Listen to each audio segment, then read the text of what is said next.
तो होपफुली पिछले लेक्चर में मैंने जितना भी आपको बताया था वो सारा कुछ क्लियर होगा। कहीं पे कोई भी डाउट क्वेरी परेशानी अगर रहा भी होगा तो अभी तक आपने पूछ लिया होगा। अगर नहीं पूछा है तो चलो पूछो तुरंत, फिर आगे बढ़ते हैं। सो एवरीबॉडी, ये रहा कुछ मेरे बारे में डिटेल, आपको मालूम ही है, इसलिए ज्यादा टाइम नहीं वेस्ट करेंगे, इस पे आगे बढ़ेंगे। ये पर्टिकुलर लेक्चर के लिए आपको मार्क करना है कॉपी में फ्रॉम 1 to 25। साथ में आपको दो चीजों का ध्यान में रखना है। क्या क्या? कि क्रेडिट सिस्टम का ध्यान में रखना है, और दूसरा छूट गया क्या क्या था मैं समझा देता हूँ। एक है आपको क्वेश्चनिंग माइंड रखना है, क्वेश्चन करना है एवरीथिंग पे, जो भी मैं समझाऊं बताऊं यहाँ इस लेक्चर में, ठीक है, आपको क्वेश्चन करना है, अगर ना समझ आए तुरंत के तुरंत। दूसरा रेशनैलिटी, रेशनल माइंडसेट रखना है कि आपको फैक्चुअली सारी चीजें करेक्ट होनी है। ऐसा नहीं कि सर ने बता दिया ये ऐसा है तो ऐसा कर लो। क्यों ऐसा क्यों होता है? अगर आपके दिमाग में क्वेश्चन आ रहा है तो पूछो, अदरवाइज उसको गूगल करो, क्लियर करो, ठीक है। तो ये हो गया क्वेश्चनिंग माइंड, रेशनैलिटी। और तीसरा है एनालिटिकल एबिलिटी, कि आपको एनालाइज करना है चीजों को। 25 क्वेश्चन किया, हमारे कितने सही हुए, कितने गलत हुए, अप्रोच कितने का सही था, कितने का गलत था, ये सारी चीजें, छोटी छोटी चीजें आपको क्या करना है, एनालाइज करना है, सच दैट आप समझ पाओ, जान पाओ और उसको और बेहतर कर पाओ, ठीक है। सो इन सब का ध्यान रखना। ग्रेडेड सिस्टम का आप ऑलरेडी ध्यान रख रहे हो, बहुत अच्छी बात है। तो आगे बढ़ते हैं एवरीबॉडी। इस पर्टिकुलर लेक्चर के लिए पहला है क्वेश्चन आपके सामने, एक मोबाइल फोन चार्जर जो है क्या होता है, 4 ऑप्शन में से। तो सबको पता है कि हमारे मोबाइल बैटरी पे सॉरी मोबाइल के चार्जर पे 5 वोल्ट है ना, कभी कभार 5 ही वोल्ट जनरली रहता है ना, लिखा रहता है। अब सोचो हमारे घरों में जो बिजली आती है, इलेक्ट्रिसिटी आती है, वो 240 वोल्ट पे आती है, और चार्जर काम करता है 5 वोल्ट लगभग पे, है ना। तो सोचो क्या हुआ है, स्टेप डाउन ही हो रहा है ना वोल्टेज, इसलिए स्टेप डाउन ट्रांसफार्मर की तरह मोबाइल फोन का चार्जर होता है। एक्सप्लेनेशन देख सकते हैं कि mobile phone charger is typically step down transformer. Mobile phone battery typically operate at a voltage of around 3.7 volt. अच्छा, मैंने ऊपर 5 वोल्ट बोला, कुछ होता होगा, और 3.7 वोल्ट की भी होती है, यहाँ पे दिया है। तो However, the voltage from a standard wall outlet is much higher। मैंने बता ही दिया कितना, 240 समझा ही दिया एवरीबॉडी, इसलिए आगे बढ़ जाएंगे। आप चाहो तो एक पॉज करके देख सकते हो। नेक्स्ट क्वेश्चन है आपके सामने, 2 layers of a cloth of equal thickness। अच्छा, provide warmer covering than a single layer of cloth with double the thickness। Why? समझ गया अपना क्वेश्चन। बोला कि अगर 2 कपड़े पहनो ना थिन थिन, तो वो ज्यादा वार्मर है ना, मतलब आपको ज्यादा गर्मी प्रोवाइड करता है एज कम्पेयर टू एक ही मोटा है ना कपड़ा पहनो। ऐसा क्यों? तो ऐसा इसलिए होता है एवरीबॉडी कि जो air in capsulated between 2 layers है वो जो है कम हो जाती है। कम मतलब ऐसे समझो, अगर एक ही कपड़े पहनते हो आप, है ना, मोटा सा, है ना, तो जो एयर के छोटे छोटे छेद होते हैं ना, तो वो जो है ज्यादा होते हैं। लेकिन वहीं पे अगर 2 कपड़े पहनो, अब मान लो कि यहाँ पे है लेकिन दूसरे का यहाँ पे है, तो दोनों क्या कर देते हैं, ओवरलैप कर देते हैं एक दूसरे को, तो बंद हो जाता है। इसलिए जो छोटे छोटे होल्स हैं किसके, एयर के, वो बहुत कम होते हैं जब हम 2 लेयर कपड़े पहनते हैं एज कम्पेयर टू 1 लेयर। तो करेक्ट आंसर ये हो जाएगा, बाकी सब गलत है। आगे बढ़ेंगे, देख सकते हो आप कि air is the best insulator of heat conduction. क्या होता है? Air is the best insulator of heat conduction. तो हमारी बॉडी का जो हीट है वो बाहर भी नहीं जा पाता इसकी वजह से। 2 layer of cloth has the air trapped in between that act as a insulator. कैसा काम करता है? इंसुलेटर की तरह। नेक्स्ट क्वेश्चन, क्रिकेट मैच में while catching a fast moving ball, a fielder in the ground gradually pull his hand backward with a moving ball to reduce the velocity to 0। This act represent। अगर आप cricket खेलते हो तो एकदम simple सा statement है, आपको समझ आ गया होगा कि जब हम कैच लेते हैं तो हम अपने हाथों को थोड़ा पीछे की तरफ पुल करते हैं। ऐसा क्यों? सच दैट जो वेलोसिटी है किसका, बॉल का, वो 0 हो जाए, मतलब कम हो जाए, मिनिमाइज हो जाए, हमें चोट भी ना लगे और कैच भी आसानी से पकड़ा जा सके। राइट, यही रीजन होता है। तो बोला कि ऐसा क्यों, कौन सा लॉ लगाते हैं इसमें? तो चार स्टेटमेंट एवरी बटी। Newton first law of motion क्या बोलता है कि अगर नेट फोर्स किसी पे 0 हो तो एक्सेलरेशन 0 होता है। मतलब कि अगर बॉडी रेस्ट में है तो रेस्ट में ही रहेगा, मोशन में है तो मोशन में ही रहेगा, ठीक है। ओके, ऐसा इसका तो लेना देना नहीं है कुछ। दूसरा, Newton second law of motion. Second law of motion क्या होता है कि अगर there is no external force तो जो मोमेंटम है वो कंजर्व रहता है। तो बिल्कुल सेकंड लॉ ही हमारा ये सेकंड इस क्वेश्चन का आंसर हो गया। कैसे वो समझाता हूँ, पहले दोनों के दोनों देख लेते हैं। Newton third law of conservation, Newton third law of motion क्या बोलता है कि इक्वल एंड अपोजिट रिएक्शन। अगर किसी पे आप फोर्स लगाओगे तो भी आप पे फोर्स लगाएगा, किधर, इक्वल और अपोजिट, ठीक। और law of conservation of energy बोलता है कि जो पहले एनर्जी था वही बाद में होगा। एनर्जी एक दूसरे से चेंज होती है बट डिस्ट्रॉय कभी नहीं हो सकती, ठीक। ऑप्शन बी क्यों है, समझो ध्यान से। जब बॉल हमारे पास आ रही तो उसमें कुछ ना कुछ मोमेंटम है। अब वो मोमेंटम उसने ट्रांसफर किया हम पे, मतलब कि हम कैच ले रहे हैं तो हम पे, और हमने क्या किया कि हाथों को थोड़ा सा पीछे की तरफ ले जाकर उस मोमेंटम को कम कर दिया। अगर कम नहीं करेंगे तो इतनी ज्यादा वेलोसिटी से, है ना, चोट भी लगेगा और वो कैप्चर भी नहीं कर पाएंगे। ओके, तो मैंने बता ही दिया, सेकंड लॉ ऑफ मोशन इसका आंसर है, और रीजन भी समझा दिया, उसके साथ साथ चारों ऑप्शन को भी एक्सप्लेन कर दिया, इसलिए एवरीबॉडी आगे बढ़ेंगे। ठीक है, नेक्स्ट क्वेश्चन है कि when an incandescent electric bulb blow. ठीक है, तो चारों ऑप्शन में से कौन सा? पहला, electric energy is completely converted to light energy. बिल्कुल गलत, क्यों? क्योंकि हीट भी डेवलप तो होती है। दूसरा, electric energy is partially converted into light और पार्शली इनटू हीट। बिल्कुल सही है। Light energy is converted into energy is converted into magnetic. बिल्कुल गलत। ऑप्शन बी जो है बिल्कुल सही हो गया एवरीबॉडी, आपको मालूम ही है। ठीक है, कि यहाँ कि वहां पे थोड़ा सा हीट भी डेवलप होती है और लाइट भी डेवलप होती है, इसलिए ऐसा। ठीक, नेक्स्ट ये देख सकते हो, ये बहुत ही बढ़िया फिगर है आपके लिए लाया मैं। ये एक बल्ब जो होता है, जो पहले पुराने जमाने में, अभी तो सबके सब एलईडी बल्ब यूज करते हैं, तो एक ग्लास बल्ब होता है, अंदर इनर्ट गैस स्पेशली आर्गन होती है। ठीक है, अगला टंगस्टन फिलामेंट, एक टंगस्टन का बना होता है फिलामेंट, इसको फिलामेंट बोलते हैं, जो ग्लो करता है। अगला कॉन्टेक्ट वायर्स ये होते हैं। ग्लास माउंट और सपोर्ट सिस्टम ये होता है। कॉन्टेक्ट वायर्स, इंसुलेटर, मतलब ये सारा कुछ आप अच्छे से देख सकते हो, सिंपल सी चीजें हैं। नेक्स्ट, बेगास। सबको पता है कि शुगर में से, मतलब देखा होगा आपने, गन्ने का जूस जहाँ पे निकलता है, वहां पे अगर वो उसमें से जूस निकाल दो तो जो बचा उसी को बेगास बोलते हैं। ठीक है, एक बाई प्रोडक्ट है शुगर मैन्युफैक्चरिंग इंडस्ट्री का। किसके लिए इस्तेमाल करते हैं? तो पेपर बनाने में इस्तेमाल किया जाता है बेगास का एवरीबॉडी। आई होप कि आपको ध्यान में रहेगा। क्यों? क्योंकि फाइब्रस रेजिड्यू है, इसलिए हम इस्तेमाल कर सकते हैं प्रोडक्शन ऑफ पेपर में। अच्छा, बाकी चीजों को देख लेते हैं। जैसे ग्लास क्या है? Primarily made from silica. Silica से बनता है glass, which is melted at high temperature and then cooled to form a solid material. Rubber की बात करें तो एक typically derived from latex obtained from rubber tree or synthetic material through a complex process of vulcanization। याद कीजिए, vulcanization हमने काफी बार देख लिया है ना। सीमेंट की बात करें तो ये मिक्सचर है लाइमस्टोन का, क्ले का और अदर मटेरियल का। जब उसको हीट करते हैं हाई टेम्परेचर पे तो एक बाइंडिंग सब्सटेंस बनता है जिसको हम सीमेंट बोलते हैं। Next question, which of the following is good lubricant. अभी बात हुआ डायमंड पाउडर है क्या? बिल्कुल नहीं। ग्रेफाइट है क्या? बिल्कुल सही बात है। मोल्टेन कार्बन नहीं। एलॉय ऑफ कार्बन और आयरन? बिल्कुल नहीं। ऑप्शन बी जो है एक गुड ल्यूब्रिकेंट है क्या? Graphite powder. ठीक, आगे बढ़ते हैं। विच one of the following is an example of chemical change. याद कीजिए, केमिकल और फिजिकल चेंज हमने किया। केमिकल वो होता है जो इरिवर्सिबल होता है, मतलब उसको रिवर्स नहीं किया जा सकता, और बाकी फिजिकल चेंज वो होता है जिसको रिवर्स किया जा सकता है। एग्जाम्पल के तौर पे melting of ice. Ice cube को अगर मेल्ट करो वाटर बन जाएगा, उसको फिर से जमाओ आइस बन जाएगा, मतलब फिजिकल चेंज। अगला, बॉइलिंग ऑफ गैसोलीन, ये भी क्या है? Physical change. Frying of an egg, क्या एग को फ्राई करने के बाद उसको वापस एग बना सकते हो क्या? आप बोलोगे बिल्कुल नहीं सर, तो इसलिए केमिकल चेंज हुआ। हमसे यही पूछा था, हमारा करेक्ट आंसर सी हो गया। अगला, attraction of an iron nail to a magnet, क्या है? Physical change. ऑब्वियस, अट्रैक्ट हो गया, वहां पे पहुंच गया, उसको चाहो तो वापस वहीं पे रख सकते हो। बोलो हाँ ना, बिल्कुल सही। तो सारा कुछ एक्सप्लेन कर दिया एवरीबॉडी, इसलिए आगे बढ़ते हैं। विच one of the following is not correct about baking soda. याद कीजिए, बेकिंग सोडा। बेकिंग सोडा को बाई से मैंने रिप्रेजेंट कराया था कि ये हमारे किचन में यूज होता है। बाई है ना, सोडियम बाई कार्बोनेट को, NaHCO3 को बेकिंग सोडा बोलते हैं।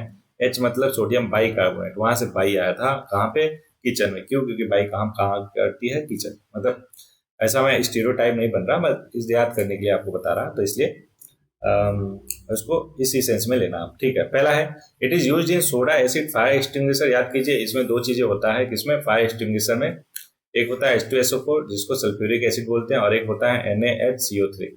अब जब ये रिलीज करते हैं फायर एक्सटिंग्विशर, तो ये दोनों रिएक्ट करते हैं और कार्बन डाइऑक्साइड रिलीज करती है, जो आग को बुझाने में काम आती है। पहला एकदम क्लियर। दूसरा, it is added for faster cooking. बिल्कुल सही बात है। याद कीजिए कि केक वगैरह बनाने में या ऐसी चीजें जो जल्दी पक जाए, उसके लिए हम क्या करते हैं? इसका इस्तेमाल करते हैं। चलो एक हैक बताता हूँ आपको, ध्यान समझिएगा। अगर आप दाल बनाते हो, होपफुली आप कुक कर लेते होगे। देखो, कुक करना कोई मतलब कि स्पेसिफिक जेंडर का काम नहीं है, हर कोई कर सकता है, मैं भी करता हूँ एवरीबॉडी। तो मैं क्या करता हूँ कि जब दाल बनाना होता है मेरे को, तो पहले मैं दाल को सोक कर देता हूँ सच दैट वो अच्छे से पके। लेकिन मान लो टाइम नहीं मिला मेरे को दाल को सोक करने का, और मेरे को दाल मतलब खानी है, मैं क्या करता हूँ कि दाल पकाते टाइम उसके अंदर थोड़ा सा बेकिंग सोडा डाल देता हूँ। इससे क्या होता है, वो जल्दी पक जाता है। तो इसलिए ये दूसरा चीज क्या है, it is added for faster cooking. बिल्कुल सही है। दूसरा, इट इज कोरोसिव बेस। तो देखो, ये कोरोसिव नहीं होता क्या? बेकिंग सोडा कोरोसिव नहीं होता है एवरीबॉडी, अदरवाइज क्यों हम ऐसे उसको खाते हैं ना। अगला, it neutralize excess acid in the stomach. बिल्कुल, क्या एंटा एसिड की तरह काम करता है। तीसरा विषय हमसे क्या पूछा था? नॉट करेक्ट पूछा था, तो आंसर सी जो है नॉट करेक्ट हो गया एवरीबॉडी। सारे के सारे ऑप्शन बता दिए, इसलिए आगे बढ़ेंगे एवरीबॉडी, है ना, सब कुछ समझा दिया। Next, which one of the, अच्छा एक दो चीज फैक्ट और रह गया, तो उसको देखेंगे।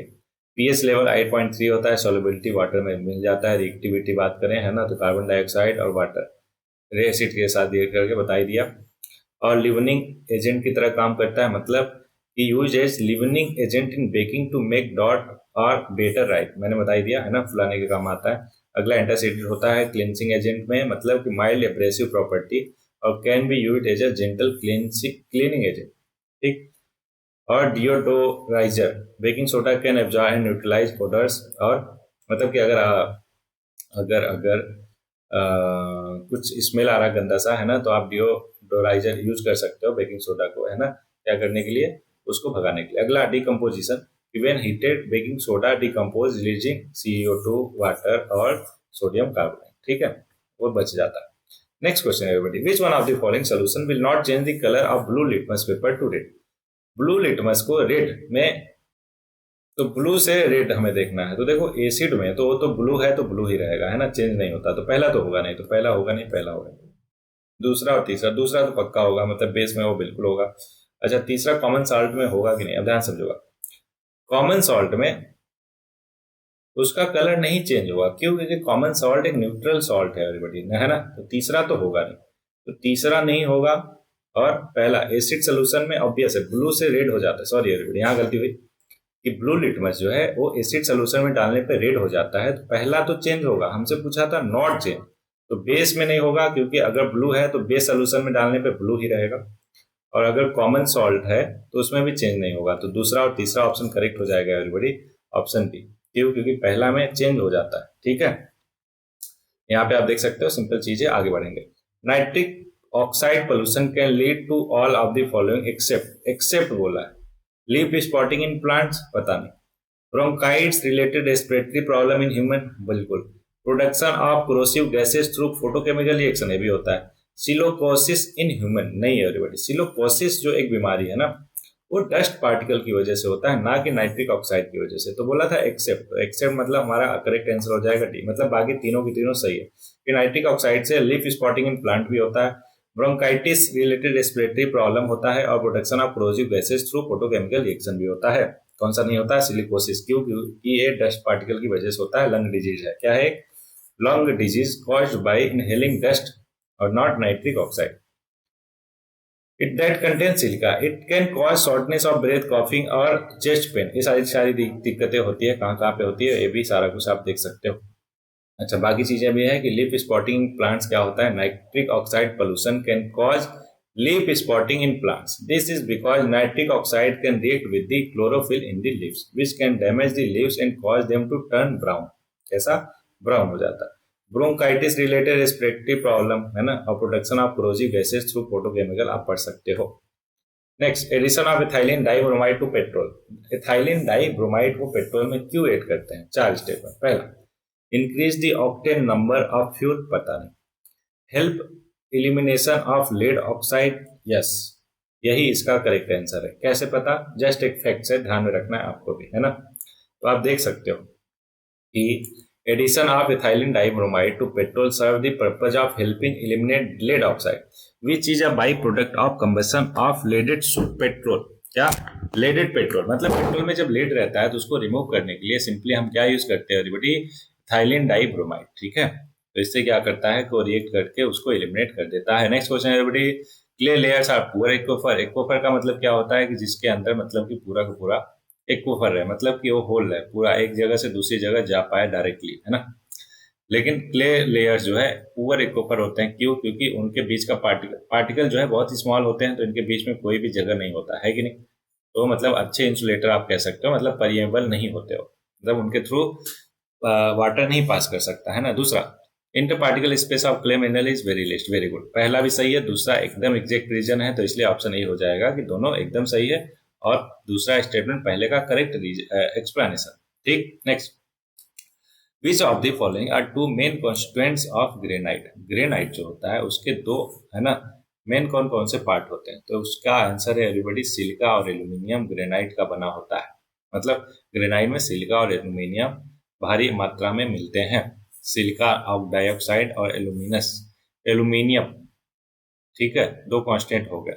Silica makes up a significant portion of granite composition, typically ranging from 20 से लेकर 60% सिलिका होता है, जो कि हार्डनेस और ड्यूरेबिलिटी प्रोवाइड करता है रॉक को। एल्यूमिनियम की बात करें तो एल्यूमिनियम सिलिकेट के फॉर्म में प्रेजेंट रहता है, और फेल्सपार और माइका, जैसे कि फेल्सपार और mica, contributing to the colour and texture variation in granite. अच्छा, एक काम करता हूँ मैं, ग्रेनाइट आपको दिखाई दूं क्या? थोड़ा सा टाइम ज्यादा लग जाएगा, लेकिन क्या करें, दिखाई देते हैं ग्रेनाइट। ओके, ये देखो ग्रेनाइट का है ना, घरों में भी इस्तेमाल होता है बनाने में, आप देख सकते हो अच्छे से। इसमें क्या क्या मिलता है, अभी आपने इमेज देख लिया ना, तो सिलिका तो सामने ही दिख रहा है आपको, है ना। सिलिका मतलब है, समझो कि सिलिका से ही ग्लास बनता है, तो ग्लास जैसा स्ट्रक्चर अगर कुछ भी दिखे तो आप समझो कि वहां पे सिलिका जरूर है। तो इसमें क्या क्या होता है, सिलिका और एल्यूमिनियम। सिलिका 20 से लेकर 60% होता है, बाकी पार्ट्स एल्यूमिनियम होता है। आप देख सकते हो कितना खूबसूरत है ग्रेनाइट। बहुत जगह पे आपने देखा होगा, रेस्टोरेंट आपके घरों में है ना, काफी जगह लगा होता है। हाँ, थोड़े से महंगे वाले लोगों के यहाँ, है कि नहीं। चलो एवरीबॉडी, नेक्स्ट क्वेश्चन पे आते हैं। कहाँ पे? अपने नेक्स्ट पार्ट पे। तो ये हो गया अगला क्वेश्चन। बोला metal screw top on glass bottle which appears to be stuck could be open by using the fact. अब देखो ये स्टेटमेंट क्या बोला नहीं पता, लेकिन हम ऑप्शन देखकर हम अंदाजा लगा सकते हैं कि क्या बोल रहा है, इसका आंसर क्या होगा। पहला, the metal expand more than glass when both are heated. नहीं, metal and glass expand identical when heated, तो ये दूसरा गलत है एवरीबॉडी। पहला तो सही हो गया ना, क्योंकि मेटल का जो है, मेटल ज्यादा एक्सपेंड करेगा एज कंपेयर टू ग्लास, तो पहला ही करेक्ट हो गया, है ना। तीसरा, मेटल श्रिंक नहीं, अरे हीट करने पर टेम्परेचर बढ़ाओगे तो एक्सपेंड करता है, ठीक है, और एक्सपेंड करता है, ये दोनों के दोनों गलत है। तो ऑप्शन ए जो है बिल्कुल करेक्ट हो गया इसका, कि जब metal expand than the glass when both are heated. Okay, तो जब मेटल, इसको मैंने बता ही दिया, ठीक है। Higher coefficient of thermal expansion, ऐसा क्यों होता है एवरीबॉडी कि मेटल ज्यादा एक्सपेंड करता है? क्योंकि एक होता है कॉफिशिएंट ऑफ थर्मल एक्सपेंशन, जो मेटल के लिए ज्यादा होता है as compare to glass, that's why metal ज्यादा एक्सपेंड करता है ग्लास के कंपेरिजन में। सिंपल चीज।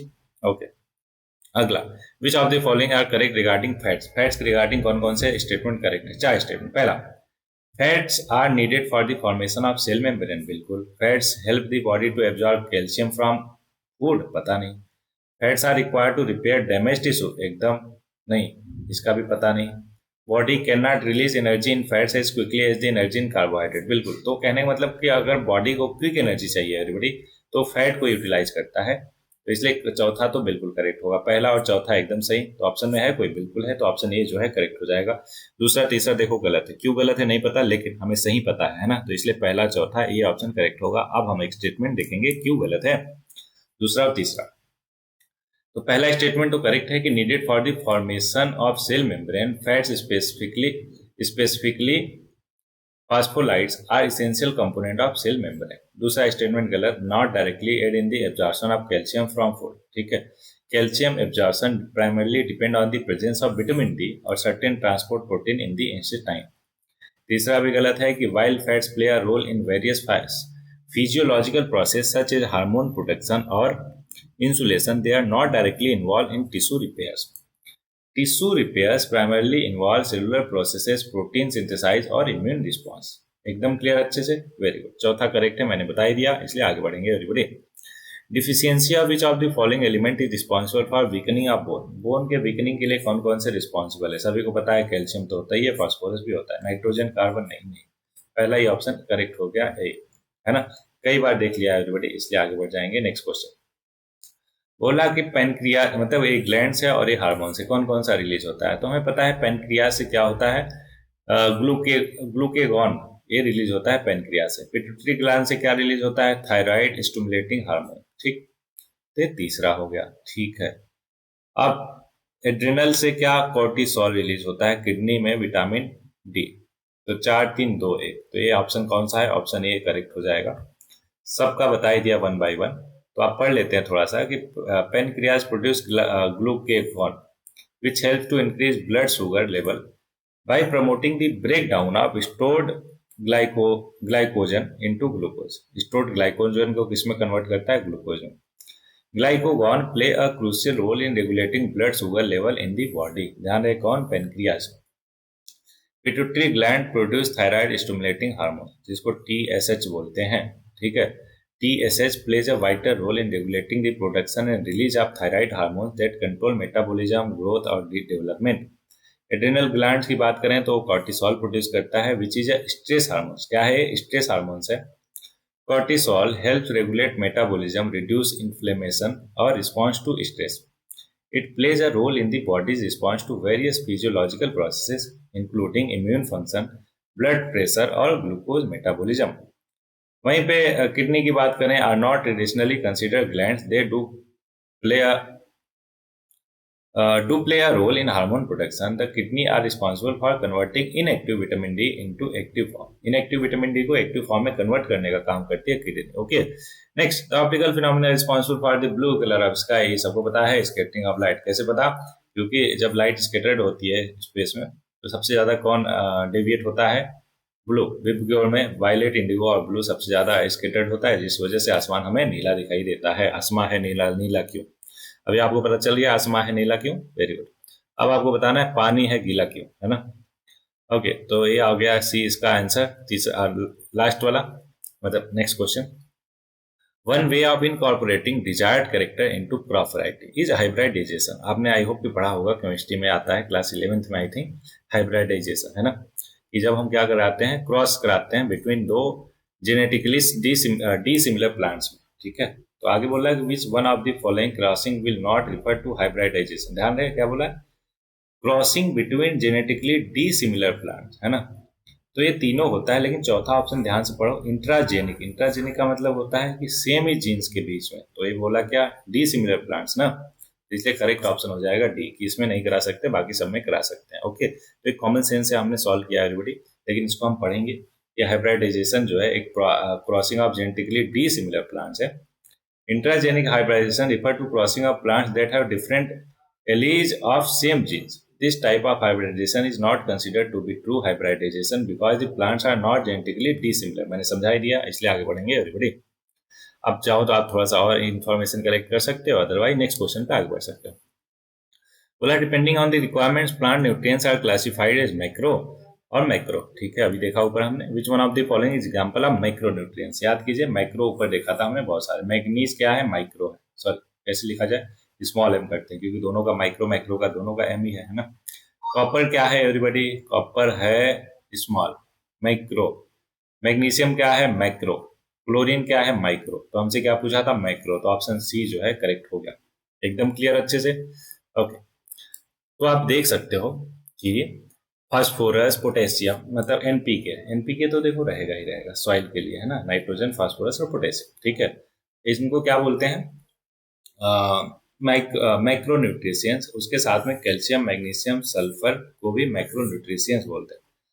बाकी जो बच्चे जैसे zinc, copper, molybdenum, boron, chlorine, manganese, है ना, ये सब के सब क्या है? माइक्रो न्यूट्रिएंट्स हैं. किसके लिए? सॉइल के लिए. आयरन भी माइक्रो न्यूट्रिएंट्स है. Okay, next, consider the following statement. दो स्टेटमेंट है, बताना है क्या कैसे. Aluminium powder is use as a solid fuel for rocket engine. बिल्कुल सही. कंपेयर टू, कैसे पता?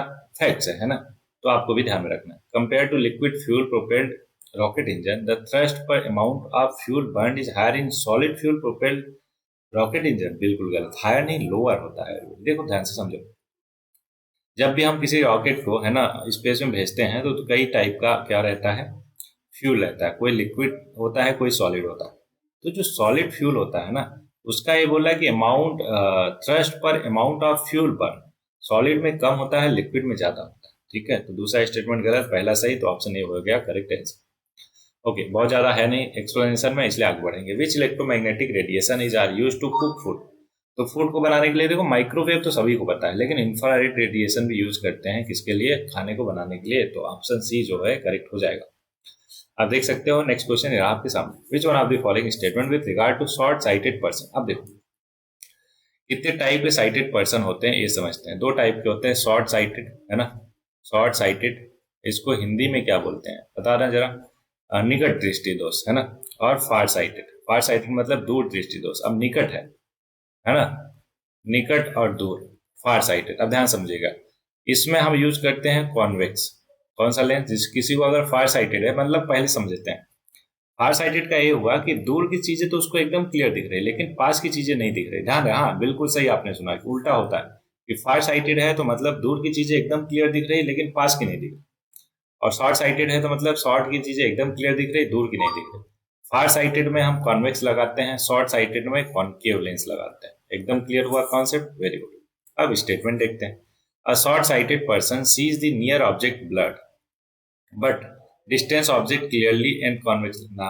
अभी मैंने समझा ही दिया, तो ये चारों ऑप्शन में से आप देख ही लोगे, है कि नहीं। चलो इतना तो आप कर ही लोगे, आगे बढ़ जाते हैं। एवरीबॉडी, सारा कुछ समझा दिया, तो बस इतना ही था। तो आज के लिए 2 लाइन है, वो करते हैं, फिर 2 शब्द बात करते हैं, फिर निकलते हैं। एवरीबॉडी, तो फैज अहमद फैज साहब ने कहा है कि दिल ना उम्मीद तो नहीं, ना काम ही तो है, लंबी है गम की शाम मगर शाम ही तो है। कहने का मतलब ये है एवरीबॉडी, कभी कभार हमारे जीवन में ऐसे हालात, ऐसे सिचुएशन आते हैं कि हमें लगता है कि यार सब बर्बाद है ना, कुछ भी नहीं रखा है इस जीवन में, इस दुनिया में, है कि नहीं। सब हमारे विपरीत चल रही है, सब अपोजिट डायरेक्शन में हो रहा है, कुछ भी ढंग का नहीं हो रहा है। एग्जाम दे रहे हैं, एग्जाम में फेल हो जा रहे हैं, है ना। कोई किसी से अच्छा कोई बन नहीं पाया, मतलब बहुत सारी दिक्कतें हो सकती है। तो उसके बारे में अहमद फैज साहब कहते हैं, कितना बढ़िया, कितना खूबसूरत लाइन कहते हैं कि दिल ना उम्मीद तो नहीं, नाकाम ही तो है। मतलब कि ना उम्मीद तो नहीं है, नाकाम ही तो है, लंबी है गम की शाम मगर शाम ही तो है कि नहीं। तो ये जो शाम है ना गम की, ये निकल जाएगी, जस्ट हौसला बनाए रखिए। बेहतर खूबसूरत है ना, हसीन सुबह आएगी, उसके लिए जरूरी है कि शाम को आप निकल जाने दो, ठीक है। चलो, इसी के साथ इस लेक्चर में बस इतना ही, मिलते हैं नेक्स्ट लेक्चर में एवरीबॉडी। तब तक एंजॉय करते रहिए, पढ़ते रहिए, आगे बढ़ते रहिए।